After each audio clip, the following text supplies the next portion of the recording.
नमस्कार, जय हिंद। मैं गौरव आपका स्वागत करता हूं कैरियर तक यूट्यूब चैनल पर, जहां हम आज करने वाले हैं इन्वर्स ट्रिग्नोमेट्री का इंट्रोडक्शन पार्ट। ठीक है, तो इंट्रोडक्शन पार्ट करेंगे इन्वर्स ट्रिग्नोमेट्री का, जो कि है आपका second chapter of class 12th।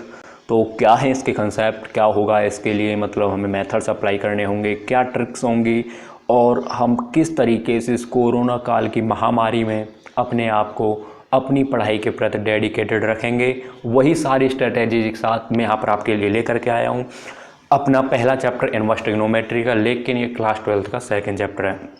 अगर आपके दिमाग में ये आ रहा है कि रिलेशन फंक्शन वाला चैप्टर क्यों नहीं कराया है, भाई उसको थोड़ा सा थ्योरेटिकल चैप्टर, उसको हम बाद में करेंगे। और हम पहले क्या कर लेते हैं, जो थ्योरेटिकल चैप्टर नहीं है, जैसे कि ये चैप्टर क्या है, ये एक कैलकुलेशन का चैप्टर है, तो इस चैप्टर को हम पहले करते हैं, जो थ्योरेटिकल चैप्टर्स हैं उनको हम बाद में करेंगे। ठीक है, तो आज हम क्या करने वाले हैं, इन्वर्स ट्रिग्नोमेट्री का यहाँ पर फुल इंट्रोडक्शन करेंगे कि किस तरीके से हम इन्वर्स ट्रिग्नोमेट्री को अच्छे से समझ सकते हैं।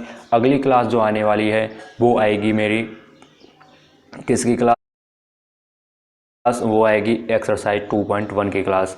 कल को वीडियो वो भी अपलोड हो जाएगी, और आज ये वीडियो इन्वर्स ट्रिग्नोमेट्री के इंट्रोडक्शन पर बेस्ड है। तो हमारी जो स्ट्रेटेजी रहेगी वो रहेगी 95% पार। 95% पार इस कोरोना काल में आपको देख रहा होगा कि बहुत सारे बच्चे बिल्कुल भी पढ़ाई नहीं कर रहे हैं, तो आप अपनी पढ़ाई को पीछे ना रखें, आप अपनी पढ़ाई को कंप्लीट स्ट्रेटजी के साथ रखें।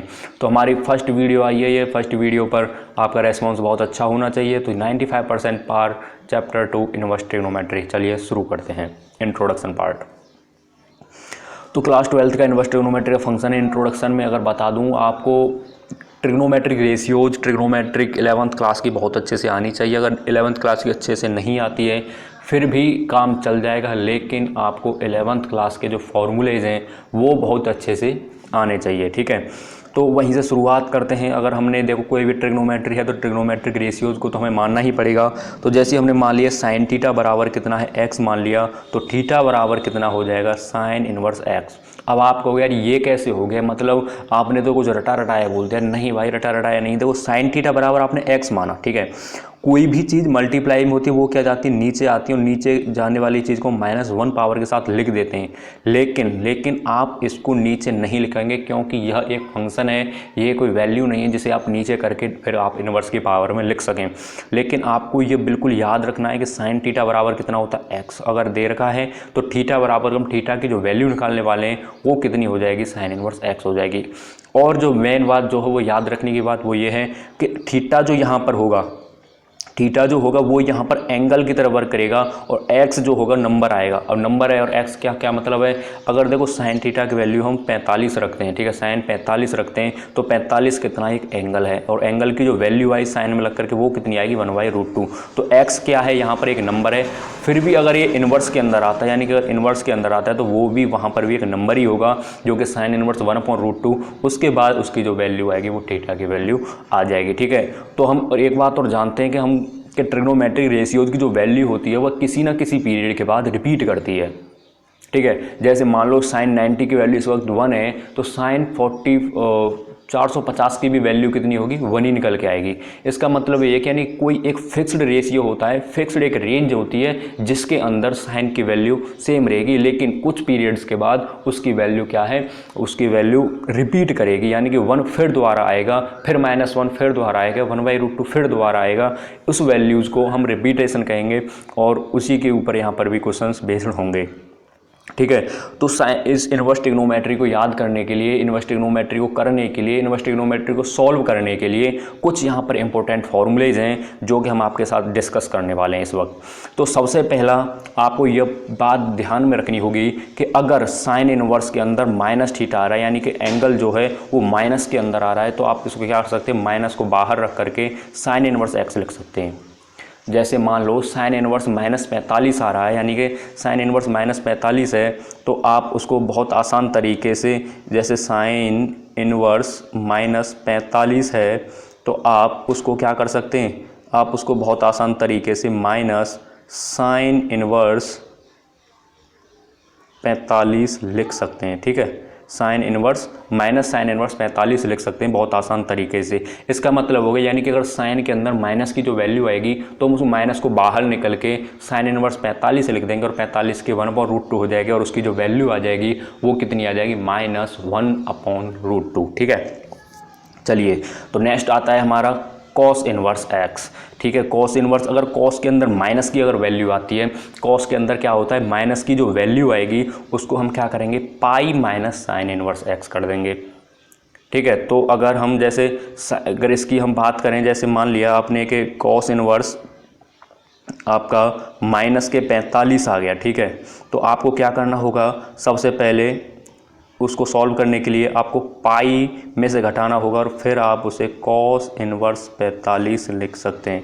पहली बात आपको अगर मैं बता दूं कि यहाँ पर एंगल नहीं आता है, यहाँ पर क्या आती है वैल्यू आती है। ठीक है, तो यहाँ पर क्या आएगी, यहाँ पर वैल्यू आने वाली है। यहाँ पर साइन इनवर्स के माइनस के 1/√2 आ सकता है, यहाँ पर कोई भी एंगल नहीं आ सकता। यानी कि मान लो 1/√2 आता है यहाँ पर, तो फिर हम क्या कर सकते हैं उसे पाई माइनस 1/√2 कितने पर होता है 45 पर होता है, तो उसे पाई/4 लिख देंगे।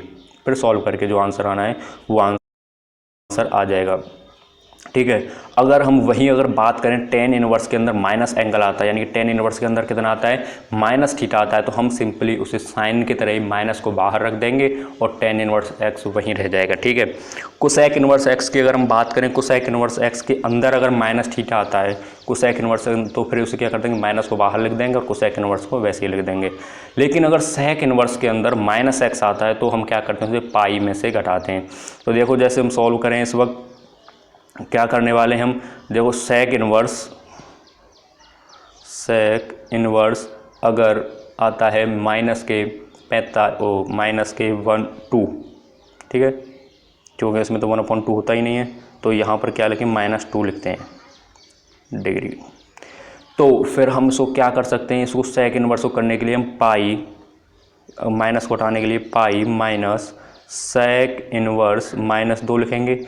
वो -2 की जगह प्लस हो जाएगा क्योंकि हमने माइनस हमने यहाँ से क्या निकाल लिए बाहर निकाल लिए। और सेक में जो 1/2 की जो वैल्यू होती है वो आपको पता होनी चाहिए कितने डिग्री एंगल पर होती है। ठीक है, सेक में जो 1/2 डिग्री जो वैल्यू होती है वो आपको पता होना चाहिए कि कितने पे होती है। तो हमें पता है वो कितने पर होती है 60 डिग्री पर होती है। तो हम 60 डिग्री को क्या लिख सकते हैं, अगर रेडियन में लिखें तो पाई माइनस के पाई/3, और यहाँ से अगर सॉल्व करें तो वो हो जाएगा 3 पाई माइनस पाई/3, और जो आंसर आ जाएगा वो आ जाएगा आपका 2 पाई/3। ठीक है, तो यहाँ से ये भी आंसर आ जाएगा। ठीक है, तो यहाँ से सेक इनवर्स एक्स भी कर सकते हैं। उसी तरह कॉट इनवर्स एक्स को अगर हम -x दे रखा है तो pi minus cot inverse x कर देंगे। फिर उसी के साथ हम अगला क्वेश्चन की अगर बात करें, अगले फॉर्मूलेज की अगर हम बात करें तो वो होता है sine inverse x plus cos inverse x बराबर पाई/2। ध्यान रखें ये अप्लाई तभी होगा जब आपके जो नंबर्स यानी कि एक्स और ये वाला जो है ये बराबर होने चाहिए। ठीक है, तो ये क्वेश्चन अगर हम करने वाले हैं तो क्वेश्चन करके देखते हैं। ये क्वेश्चन क्या होगा, वो इस तरीके से करते हैं।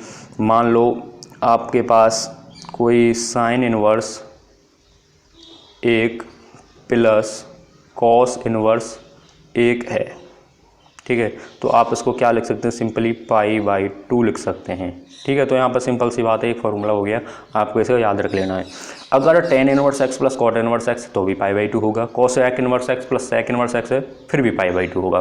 तो आपको बहुत अच्छे से इसको भी याद कर लेना है। ठीक है, कोई ज़्यादा हार्ड फॉर्मूला नहीं है। साइन इनवर्स का कॉम्पोजिशन क्या है कॉस इनवर्स एक्स, तो उसका आंसर हो जाएगा पाई/2।